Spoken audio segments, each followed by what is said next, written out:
కొన్నైనా చూడండి బతిలాడినట్టు ఉండదు, బతిలాడినట్టు ఉండదు.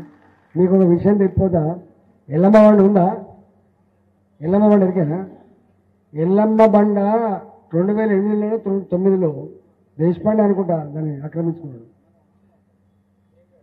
ఆనాడే, మొన్న వచ్చింది కాదు, 2009 గురించి చెప్తున్నాను నేను. ఆనాడే ఎల్లమ్మ బండ గుంటెడు ఆక్రమించుకున్న ఖబర్దార్ నా కొడుక అని చెప్పి కొట్లాడ పెట్టుకొని రేకులను ఇప్పించిపోయినా నేను. మొన్న వచ్చింది కాదు, మొన్న వచ్చి సెకండ్ టైం వచ్చింది.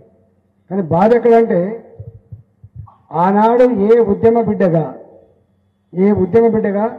94 ఎకరాల భూమి ఇంచు కూడా ఆక్రమించుకో కట్టబెడితే ఎంత బాధ అవుతుందంటే కనీసం ఇక్కడ ఉన్న అధికారులు సోయి లేదు.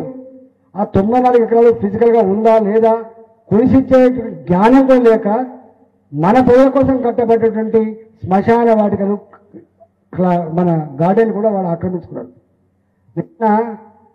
నేను మొన్న ఓ ఏడాది క్రితం అనుకుంటా, నాకు తెలిసి ఏడాది క్రితం ఇక్కడికి వచ్చిన నేను. మళ్ళీ ఇక్కడికి వచ్చి దాన్ని ఆపాలని చెప్పిన మళ్ళీ ఆగిందా లేదు తెలియదు కానీ ఎట్టి పరిస్థితుల్లో కూడా గుర్తుపెట్టుకోండి, అవసరమైతే ఫైట్ చేస్తా. అధికారం వస్తే ప్రజల కోసం సేవ చేస్తుంది తప్ప ఈ రెండే ఉంటే తప్ప ఇంకో ఉండే ఆస్కారం లేదు. ఇలా బ్రోకర్లు, పైరేవికారులు, చీటింగ్లు ఇవన్నీ నడవవు. ఇవన్నీ చూస్తున్నా నేను, చూస్తున్నా. కాబట్టి మీరు బెంగ పెట్టుకోకండి. ఈటల రాజేందర్ అంటే 24 ఏళ్ళు మీరు చూసిండ్రు, పత్రికలలో చూసిండ్రు, అక్కడిక్కడ చూసిండ్రు, కానీ ప్రత్యక్షంగా చూసేటువంటి కాలం వస్తే గుర్తుపెట్టుకోండి.